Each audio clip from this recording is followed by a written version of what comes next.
Okay, so the first question comes from Fleur. It says, this is below how I talk about what I do. Do you think I should better treat each public separately? I have several messages.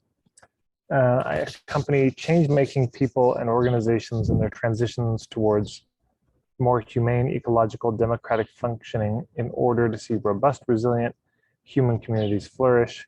Keywords: presence, communication, ethics, consent, learning, facilitation, dynamic governance, conflict transformation, creativity, change management, trauma. I also accompany couples and families to enable them to live relationships more fluidly. Okay, so we've got change-making people, we have change-making organizations, and then we also have couples and we have families. So it's potentially 4 groups. Am I hearing that right, Fleur? Yeah. So the thing they all have in common is it sounds like they're coming to you for a similar point of view, a similar perspective. You'll bring the same approach to all of them. Is that right? Yes. Yeah, okay. And so there's this question of, right, should you have a separate thing for each person? In this case, it just seems to me the easiest thing might be you have one homepage, but on that homepage, you've got maybe 4 different buttons they can click. It's like, are you a change maker struggling with this or wanting this? Are you an organization or head of an organization wanting this? Are you a couple, or are you a family? And then the key thing is to really boil it down for each one of those. What's island A and what's island B? What's the particular thing for each of them? Because it may be a little bit different, and that may help hone it. Because right now what you have is, so they're making transitions towards more humane, ecological, democratic. So are they coming to you wanting that? They're like, boy, we really want to be a more humane, ecological, democratic functioning group. Are they coming to you saying that that's what they want? Or is that what you want for them? No, I imagine that's what I want for them. And Okay. they come because they experience either having conflicts or being lost and not knowing what to do next. So let's pick one of those just to kind of workshop it. Let's pick one of those 4. Which one do you feel like will be most of your clients or you'd be most excited to focus on? My main goal is to work with groups. Okay. So the change-making organizations. Yes. Okay. And who in the change-making organization would probably hire you? It can be somebody that is chosen to be in contact with me or the leader of the group. Yeah. Now,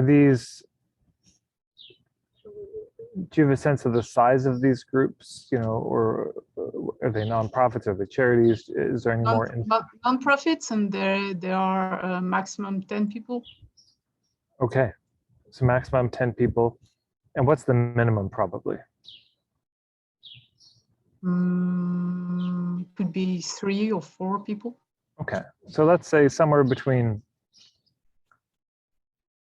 let's say 4 to 10 people. Somewhere in there is going to be the ideal range. So what are they struggling with that makes your work relevant? They're struggling with communicating together and also organizing the sharing of responsibilities, the question of power.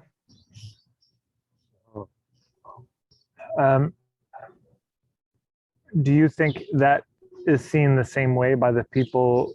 Let's say there's 10 of them and one of them is the executive director. Do you think the executive director sees it or experiences it the same way as the other 9 people who are employed by them? Like, are they all 10 of them sitting around saying, boy, we're having a hard time sharing power? Or is it that you've got a founder and they're frustrated by how demanding everyone is, and the people who are working for him are frustrated by how controlling they are?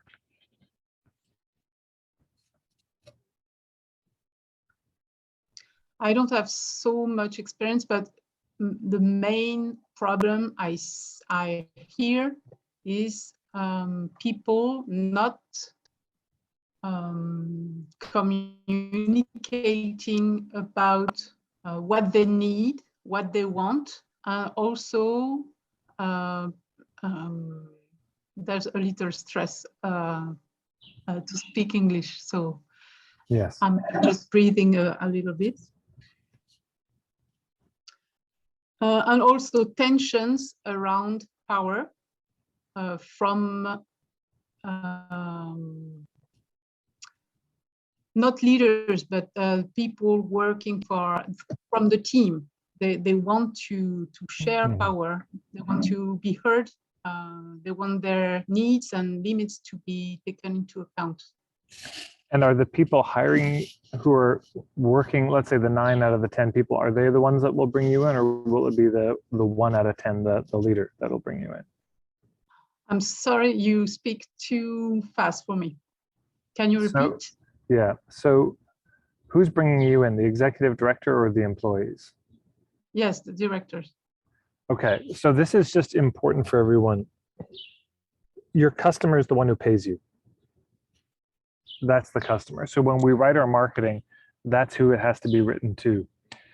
So if for Fleur, her client in this case, out of those 4 potential target markets, if looking at change making organizations, and the one who's going to be making the decision to hire her will probably be the executive director or somebody higher up, then we have to speak to their symptoms.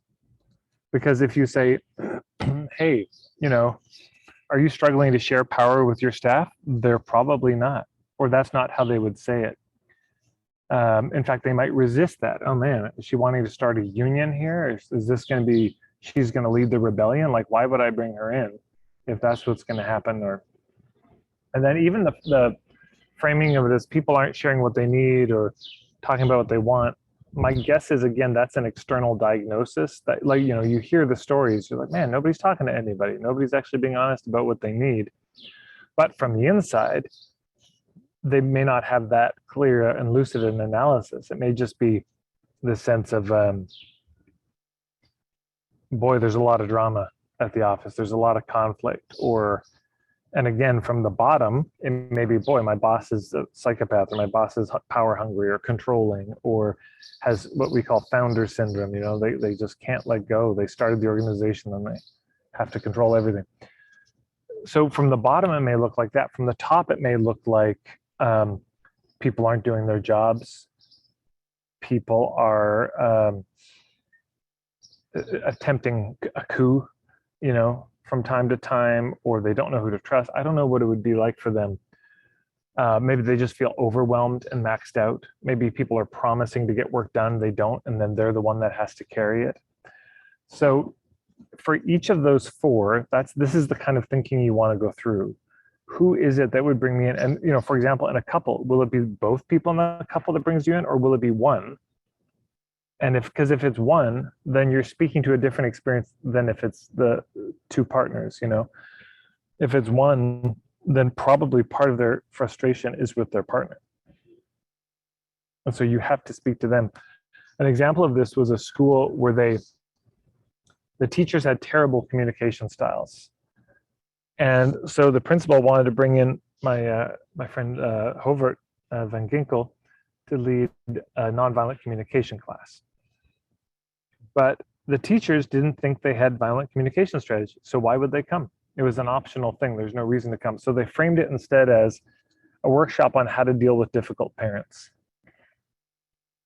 And now they still gave feedback to the teachers. The teachers still got to see their own patterns, but what got them in the door was the promise of dealing with, and there were, of course, strategies, because there are difficult parents. That is real. So, a workshop like how to deal with difficult employees will get more response than how to be a more collaborative boss, possibly, or how to not be a shitty boss. But I'm not a shitty boss. I don't need this workshop.